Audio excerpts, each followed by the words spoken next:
So I've got an inspection this morning on a really beautiful property here in Bend, Oregon. I thought I would share a few things about that, and then I'm going to introduce you to one of the top home inspectors I've used for years. There's 2 or 3 guys in town that I use that I know well, and so I like to stay inside of that group of guys. Kit is one of the guys I've been using for probably 10 years or something. So anyways, I'll introduce you to Kit, but I want to say something about the home inspection process, and that it is not absolute. It's just one more layer of protection when you're doing your due diligence on a property. The home inspection, it's going to tell you a good portion of potential issues. He's going to look for signs of problems. There are some things that you just can't know absolute for sure what's going on, like behind a wall, or if the appliances are getting ready to go down. So in that case, there are home warranties that we can get into to give you another layer of protection, but there's nothing that can guarantee that you're not going to have a problem come up after you buy the house. It happens. I'll almost always encourage people to buy a home warranty, and that helps ease the pain a little bit. It's not a perfect system either, but wanted to say that, and I'll introduce you to Kit here. Kit Blackwelder and Son. Okay, tell me what you're going to do for your process. So typical inspection, I'm going to start outside and just get an idea of how the house is laid out.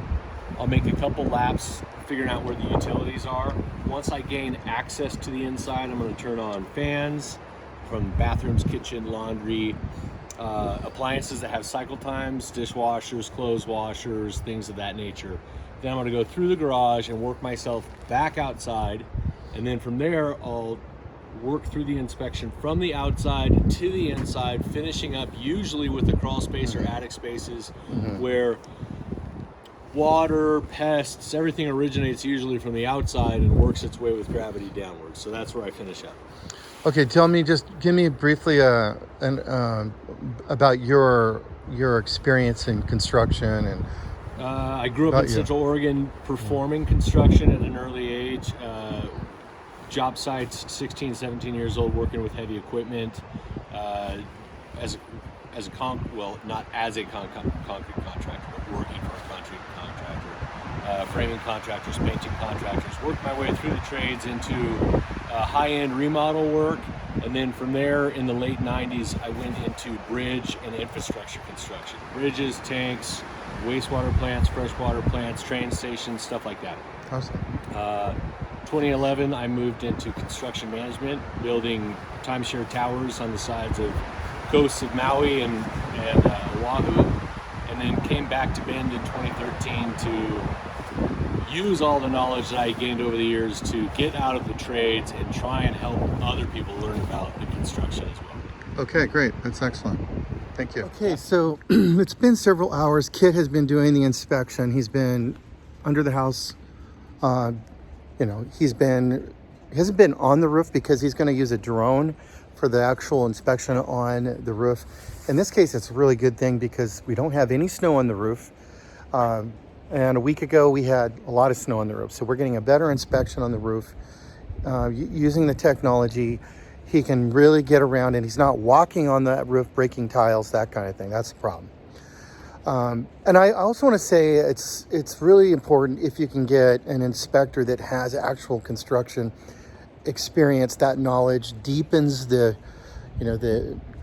value on the inspection. And Kit has a lifetime of construction experience in all the trades. So that's one of the reasons why I like to use Kit. And I could recommend him highly. Obviously, I'm using him on some of my most valuable inspections. So let's go in. He should be close to being done, although he might be under the house right now. And then we'll get a summary and wrap up the whole inspection process. How bad is it? Okay, so first off, there's no pass or fail, and every house has its stories. So the way I explain it to people usually is a home that's 100 years old has way more campfire stories to tell around the fire than a 5-year-old home, just like people. So the older they are, the more stories they have. At 30 years old, it's got a couple stories here and there. It looks like it's had an addition over here on the east side for the primary bathroom wing of the home. And that all looks in good order. What you will find in the report is maintenance of roofing, cleaning of gutters, touch-up of decks, pressure washing, sanding, sealing, touch-up paint at the south side, things of that nature.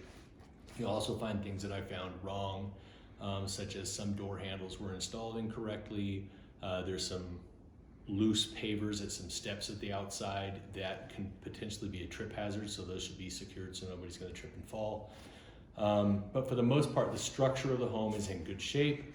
The insulation levels are settled out in some spots in the attic, which happens over time, so to reblow in the insulation is generally a good idea to save on those heating and home expenses.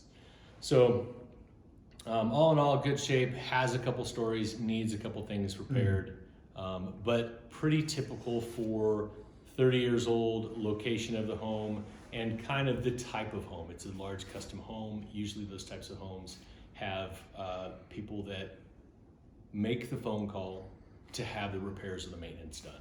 And the only things that fall by the wayside are things that they just don't know about or their technicians did not check out. So it's always a good idea to have a home inspection every now and then just to get an idea of what's going on. What about the roof? How did you inspect that? I inspected the roof from the outside, walking at the outside using binoculars, and I also used a ladder at the perimeter. I didn't walk the roof today because it is slippery and they are concrete tiles. Okay. So I don't want to damage the tiles and I don't want to damage myself.